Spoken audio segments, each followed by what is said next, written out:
Welcome back. Today we're going to finish up the matching logic for our game and add some sound effects and some visual effects. Just before we get started here, I wanted to ask, which video should I work on next? You can do a video about tweening and easing, or start working on the next project, which is a shoot 'em up game. Let me know in the comments below.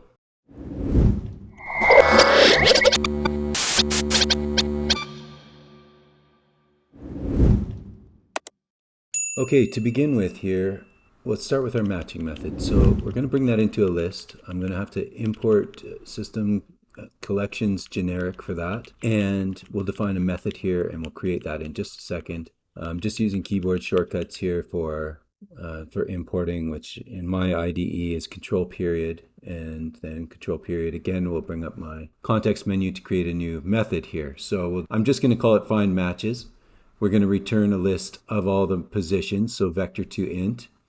And now what I'm going to do in here is capture all of the matches as a hash set. Now, a hash set is similar to a list, but it will only hold unique entries, which means we can't have more than one position found. So let's start with horizontal. Now I'm going to let Copilot try to figure out what to do here. Just going to give it a moment. Essentially what we're going to do is we're going to traverse the grid from the point 0, 0 all the way up to our highest point, which was 7, 7. And as we're doing that, we'll check horizontally if there are matches ahead of us. So if we can match the next tile to our right, and then the tile after that to the right, then we'll have 3 in a row, and we'll know that those 3 tiles should match. And then we'll just keep moving along to the right, and then we'll go up and go across to the right, and so on, checking all the horizontals. Now, okay, Copilot did a pretty good job here, but it's looking for a property called type, which actually is maybe a good idea, and we could refactor to something like this later. But we already have a method that we wrote in the last video called getType. So I'm just going to replace all of these. Now, if we just walk through the logic, you'll see Copilot came up with exactly what I just described, just traversing the list and checking all those positions. If they're a match, add all of them to our matches hash set. So as you can imagine, vertical is almost identical to the horizontal algorithm. So now let's return our hash set as a list. So to do that, we can just create a new list and pass in our matches hash set to the list as its initial values, and we'll return that. So with that done, we can start looking at making our gems explode, also clearing them off of the grid. So we'll start another coroutine that'll handle all of this, and we'll let that one run. Copilot is suggesting explode gems there. That's actually not a bad name. I was going to call it clear matches, but let's call it explode gems. We'll create a new method here. We'll set it to run as IEnumerator. And yeah, this looks good. Let's clear that out. And it's just going to make a note here. We'll add sound effects later on. We'll come back to here, but as we're clearing a gem out, we might want to have a pop sound or whatever. So for here, we have all of our matches. Let's just iterate over them. And as we're doing that, let's get the gem out of our grid. So we'll use the getValue method that we already have. And then we have another method called getValue that's on the grid object. Maybe we can rename that for clarity later too. So the first thing we do is we're going to set the value to that position on the grid to null, because we're not going to have anything there anymore. No more gem. I'm going to put just a commented out method here to run the VFX, so we can have an explosion of some kind. And then here, I'm also going to do a tween. We'll do a punch scale. Now these are kind of the default values. Let's make it super small, super subtle. Just go with the smallest values I can possibly do here. And then we also want to just wait for that tween to finish. So I'm going to put a small yield in here. We need a yield expression in here no matter what, because it's going to because this is a coroutine. So let's just have a short one here, the same duration as our tween, and then let's create a destroy gem method. I'm going to create it on the gem itself, because we might want to have other logic right on the gem object in the future. It's not really doing anything else now, but we'll just have it destroy itself. And let's make this an expression body method. So it's just a simple one-liner. And that's it. Now we need to try it out. So I'll quickly let it compile here, sped up slightly. And then let's see what happens. So you can see it's going across there and then vertically, cleared them all out. It's not going to let me select empty spots. As you recall in the last video, we have some logic for that. So we have to get the next part in, which is to fill these spots up. But you'll see if I'm clicking on spots that actually have gems, it'll still go. And we could probably go until we clear out almost every possible combination. And yeah, so that's it. It's working great so far. So let's keep going to fill this grid back up. Okay, I think I'm going to add one more little comment here, and we'll separate the making the gems fall down on the grid and actually populating the grid after they've fallen. We'll make two different methods here. It'll probably be a little easier to read in the long run. I'm just going to call the first one make gems fall, and the other one we'll go with what Copilot suggested here, fill empty spots. So let's create a new method for the first part here, enumerator again because it's a coroutine. And if we think about the logic, what we really want to do is iterate over the entire grid from the bottom corner, from the bottom left corner all the way to the top right corner. And anytime we see an empty spot, let's go straight up the grid and find how many empty spots there are. Now, Copilot here is trying to suggest some things, but this isn't exactly what I want. So I'm just going to start writing this out myself.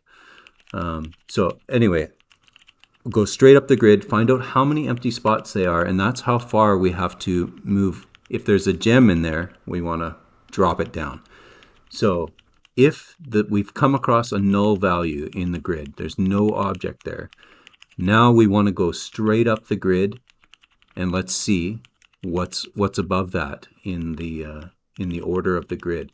So we're just going to go from our position of y1 plus 1 all the way to the top of the grid, which is the height.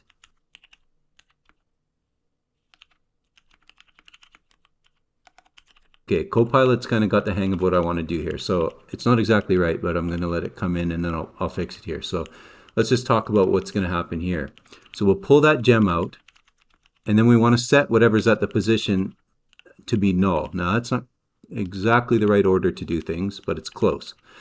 Then what we want to do is set the value of our xy to be that particular gem. So we've found that the one that's the next one up where there's no empty spaces, we're just going to swap those. And now we'll use our tweening library again to move the object, and so it'll just slide from one position to the other. We'll wait for long enough for that tween to finish, and then we'll break and we'll go on to the next one. Now that was almost entirely correct, but not quite. I'm just going to make a couple changes here. First of all, when we're getting the value, we don't want to put a new one in there. We already have the gem. So let's change this to not, instead of making a new one like Copilot suggested, let's just use the one that we already know is there.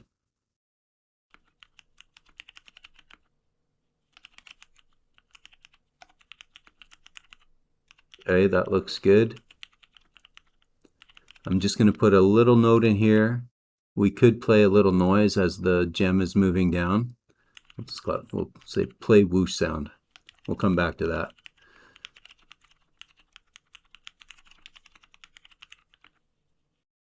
Now, just so we don't have compile errors, I'm going to create this method, but we're not going to do anything there yet. We'll just have a yield return for now. It could be anything, just so it's not going to cause us any problems. And we'll come back to this. This will be the very next thing that we do. I'm just going to flip these setters around as well, because we can't set the gem to be null and then try and get the value out after. So if we reverse that, now let's try it out.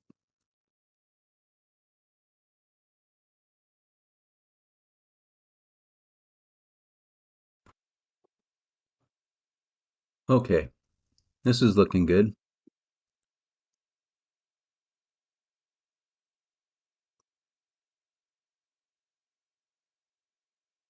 Let's go back, and now we just have to fill up these empty spots. So this is going to be super simple, and Copilot will probably actually figure out most of it. Close, actually. Let's take this suggestion and let's just use our create gem method, which just needs a position, X and Y. And that's really all we have to do. We can clear out this comment. We can go back into Unity, compile, and one thing. Let's move this yield statement up, and actually we could play a sound here. So now at this point we should have a fully functional game loop. Should be able to make a selection, the swap will happen, any matches will be removed, gems will fall down, the grid will repopulate.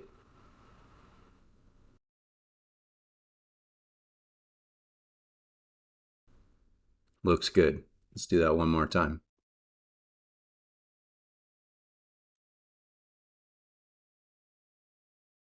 Yeah, very cool.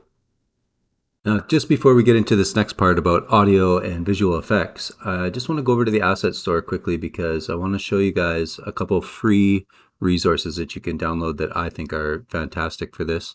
The first one I want to show you is from Dusty Room. This casual game sounds has 50 sounds in it that are all high quality, and you'll find that you use them over and over. So that's a free resource. I think I don't have this one in particular. I have a bigger collection of them, that the not free version.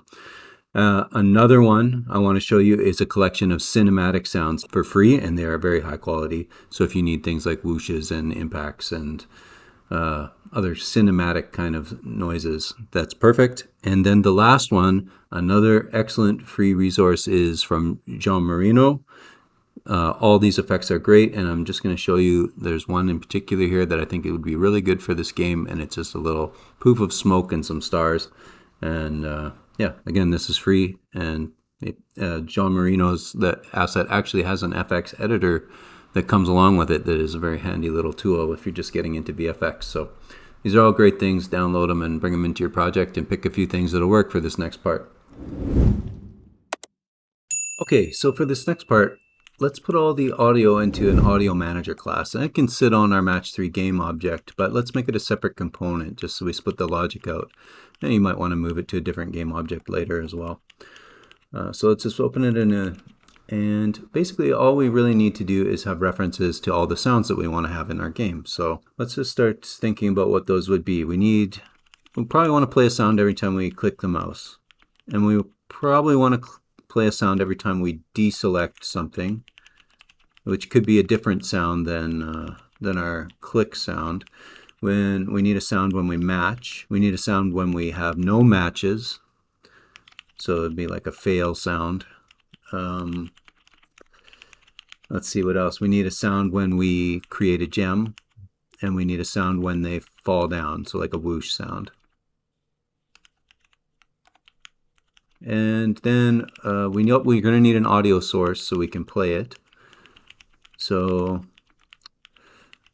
let's just reference it here. It doesn't necessarily have to be a serialized field unless you want to drag it in. What we could actually do is let's require the audio source as a component, and let's make public methods that are going to one-shot all these, except I want to make one change. On the sounds that are going to play frequently, such as the whoosh sounds or the gem spawning sounds, we should change it a little bit so it has a slightly different pitch every time it plays, so it doesn't sound completely repetitive to the player.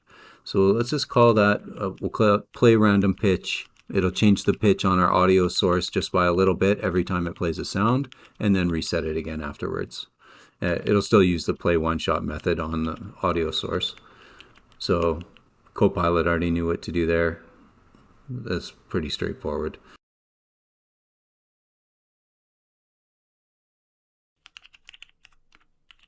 It's going to tidy up a little bit.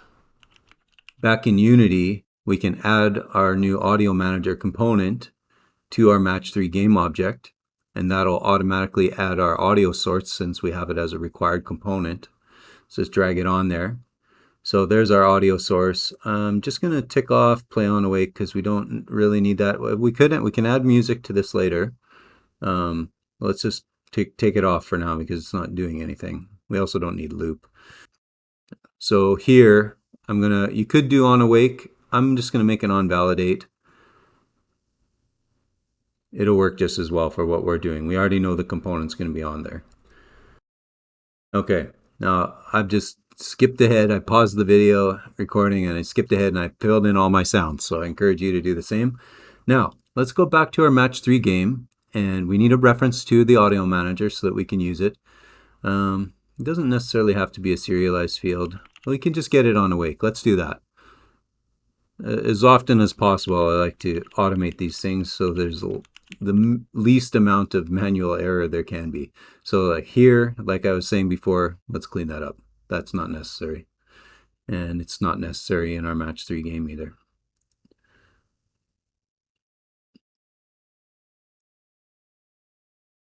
So I didn't put any comments in here, but when we deselect a gem, we have a sound for that. We'll just AudioManager, play deselect. Same thing here. When we click on a gem, let's play the click sound. And now I think we have comments everywhere else. There should probably be a sound. So here, when we're going to pop in a new gem, let's play that pop sound. And let's go down here. Okay, we got the whoosh sound here for when a gem falls down in the grid. That's good. Okay, we were going to play a sound when we explode the gems. So I wonder, we could probably make a different explode sound. For now, let's also use the pop sound. Well, the last sounds we need to add here are, if we found some matches, we should have some kind of sound.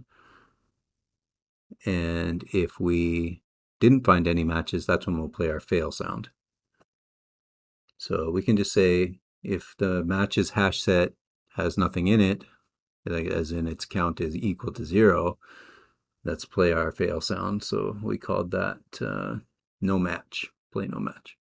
And then otherwise, let's play match. So that's all our sounds. The next thing we should do, we'll just clean up that serialized field. We don't need that.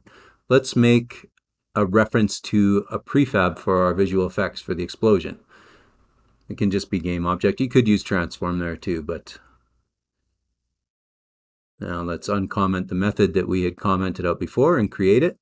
And so this method, super simple. All we need to do is instantiate our visual effects. It should be set, most visual effects prefabs are set to play as soon as they're instantiated. So we'll just get a reference to it.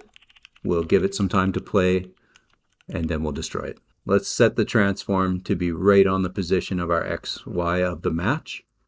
And let's destroy it afterwards. Just give it a little bit of time to play. Now you could change this time to be based on the effect that you're using. There are other ways to destroy particle effects too. We won't get into that right now. And I'm going to start making some notes for future improvements that we're not necessarily going to do during this video, but you could think about. Particle effects can be pooled and it'll save a lot of memory. So I'll just put a note there. Let's come back in here, drag the prefab of your choice into the new field on your match 3 game, and then we should be just about ready to try it out. So I'm just going to fill this in with an effect that I wanted to use, and now let's play.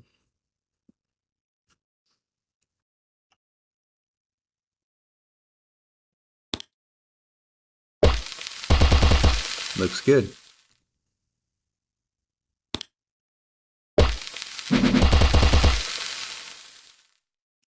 Perfect. That's exactly what we wanted.